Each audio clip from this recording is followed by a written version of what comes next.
Hey guys, Jay Young here with Young Red Angus. Thank you so much for making this video a part of your day.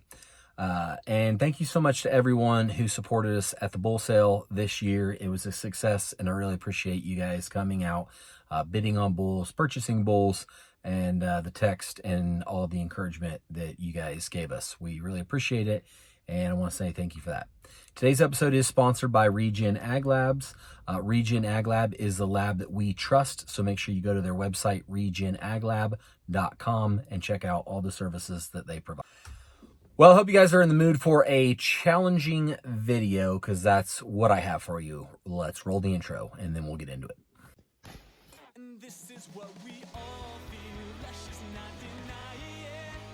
Something pulls and it tears in the deepest place. This is what we all know, why must we still fight it? It's time to open our eyes and acknowledge the writing on the wall. All right, guys, we have 3 fields that I'm going to share with you, and the challenges that we're facing with those 3 fields. They are the dryland field that I interseeded cover crops in that I've mentioned in a couple of videos, the oat field that we just planted a few weeks ago, and the field that I planted cover crops in, then I rolled the summer cover crops, and then I planted wheat. So yeah, let's talk about all 3 of those fields and the challenges we're facing at all 3 of them. So we'll start at the one where we interseeded cover crops into our corn. I've mentioned before, the cover crops all germinated and died. Cowpeas were the most successful thing that survived that. So anyway, I had to have a place where I grazed our replacement heifers or bred heifers that had been bred. I didn't really have any options, so I chose this field, and I knew I had to do rotational grazing, and so we rotationally grazed it. I had 40 replacement heifers out there that were like 800 pounds, and I was only out there for 20 days because I was just constantly moving them, trying not to cause any compaction or any ground to blow.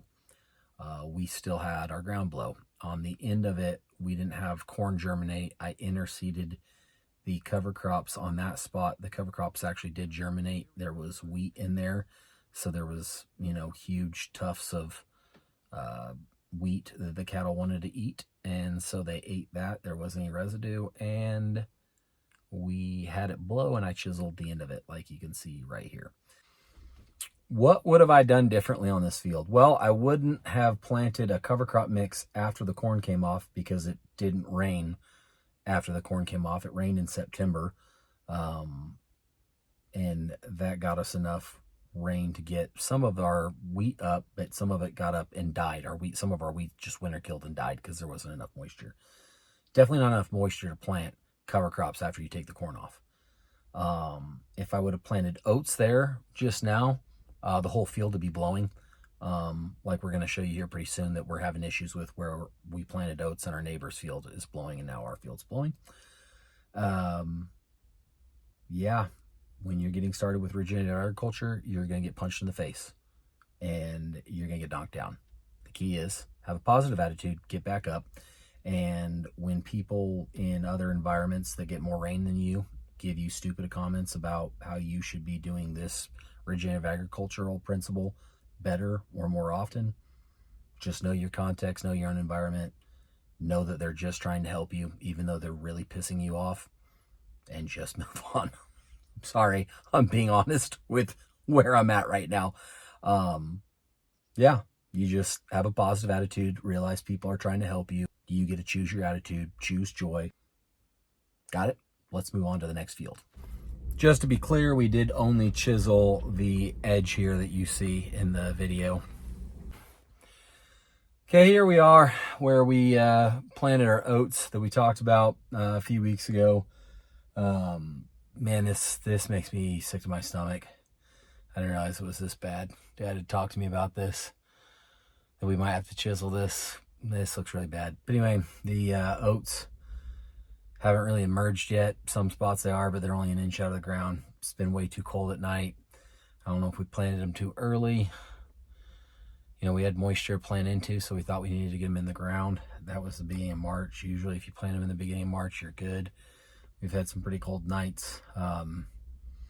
So yeah, this was wheat last year. Hindsight being 2020, maybe in August, I would have planted a cover crop, but I didn't have anything purchased for this kind of deal. We did plant the ends of it in July, where it was bare. That germinated, got about a foot tall and died.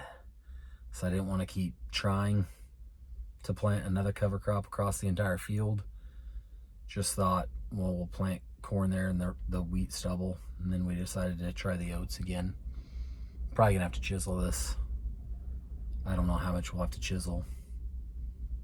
But anyway, just the reality that I wanted to show you, that things are not going the way I want them to go, but you keep your head up and you keep going, because regenerative agriculture is what needs to be done. Let's go to the next field. Okay guys, here we are where we rolled our summer cover crops. This one probably is the most disappointing to me, I guess, because I really wanted this to work. I really wanted to be able to roll the summer cover crops and then plant wheat into it, and it just worked amazing, and it didn't.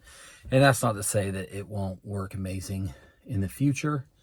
It just didn't work amazing this year.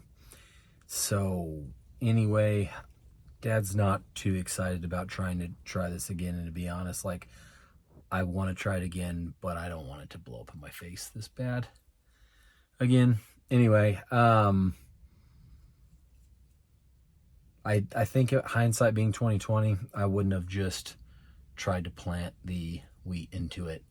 You know, had we just realized this just isn't going to work, and, you know, just rolled it and then just left it, you know, that would have been a lot better. And I think that's the thing that I'm learning from this whole process is like, you know, we tried it, it didn't work. Don't let the emotions get to you of failures. You know, had I not tried to plant it, I mean, you know, there's just so much more ground cover on the quarter that we rolled and didn't plant wheat into compared to where we did plant wheat to. And we learned something. You know, part of this is learning what works and what doesn't work. And if you're going to take risks and try to learn things, you're going to fail. Failure is a part of it. And really that's what this video is about. So takeaways from this video. Number one, you're going to fail, and I'm going to fail. We're all going to fail. I think there's a real temptation to gloss over our failures in the regenerative agriculture movement, because we know that this is the future, and this, you know, we have to figure out a way to make regenerative agriculture work in different environments. And so we might gloss over or even ignore things that blow up in our face and fail. And that doesn't help anybody. So something that, and I'm not saying everybody does that. I'm not even saying a lot of people do. I just think that's a temptation. I think, and I know some people do it. So with what I'm doing with my channel, what I want to do with this video is show you guys, like, I fail, and we're going to fail, and we have to overcome these failures, and we have to be honest about these failures. We have to share our failures so that other people can know it's okay to fail. It's okay to try something and it not work, and it not go okay, and it be gross and disgusting. Like the things I showed you today are gross and disgusting, and I'm not happy about them. But they're a part of farming and figuring out how regenerative agriculture works in your environment. So I will always be transparent and share my failures. This is one of them, or 3 of them actually. Yeah. So anyway, that's number 1 takeaway. Like, you're going to fail. I'm going to share my failures. We need to be transparent with our failures and be open about that, and have people know that if you're going to do regenerative agriculture, nature is going to punch you in the face. You're going to get knocked down. You get back up and you keep going. You keep moving forward. Number 2, be positive. I know that I sound like I'm down, in this video. To be honest with you, I didn't think that field where the oats were was that bad. So I was kind of seeing it for the first time like you guys are. It looks way different. Like there was residue there when we planted it. I want to throw up right now. So, that was, that's part of the deal about doing this video like the way I did it. I know I sound like I'm down. Well, it's because I'm in the midst of seeing it right in the middle of it. But in general, I'm a positive person. And I think being positive, being realistic, but being positive is the most important thing for you to get over and overcome and to be victorious in life. So when you fail, another reason why I'm making these videos, when you fail, stay positive, have a positive attitude. And like I said in point 1, keep moving forward, but stay positive. Okay, guys, the third thing I want you to take away from this video, and we'll close out with this, is that what do you think about? What do I mean by that? It's important for me to learn from this, all 3 of these situations, and to make myself a better farmer. But, when I talked about being positive, I can't spend time and waste time focusing on what I could have done or should have done differently in these situations. All right. I need to learn from it, but I'm not going to second guess myself. I'm not going to rehash this over and over again or any of those things, because that will not help me to be a better farmer. My attitude and my focus is everything. So I'm going to learn from these situations. I'm going to be positive, and we're going to move on. I'm not going to dwell on all the things that took place today, or all the ways that I made a mistake, or all the ways I screwed up. Right? I'm going to focus on, hey, I can do this and better, and we're moving forward. I'm going to be positive, and I'm going to be excited for what the future holds, because it will rain again.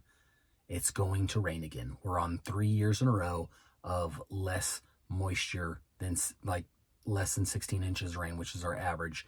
I think we're at 11 this last year, 13 the year before. I don't know the year before that. It's not been a lot of rain, and it's going to get better. And as long as you have a positive attitude and you don't keep rehashing the negative, you'll be somebody who overcomes. But if you keep letting the negativity and the mistakes and the failures be what you focus on, you're going to fail. We had an awesome bull sale. I'm really excited about the genetics that our cattle are, that we're moving forward with. I'm really excited about the compost extract, how much money we're saving, how much money it's saving people across the world, how much we're improving our soil health in other areas, not including the 3 things that we talked about today. So those are the things I'm going to choose to think about. Those are the things I'm going to choose to focus on. And that's what you should do in your own life. Think about the things that you're thankful for and be excited about those things. And don't let yourself dwell on the negative. Thank you so much for watching today's video. Make sure you go to Regen Ag Labs, check out their website, and keep pursuing soil health. Jay Young out.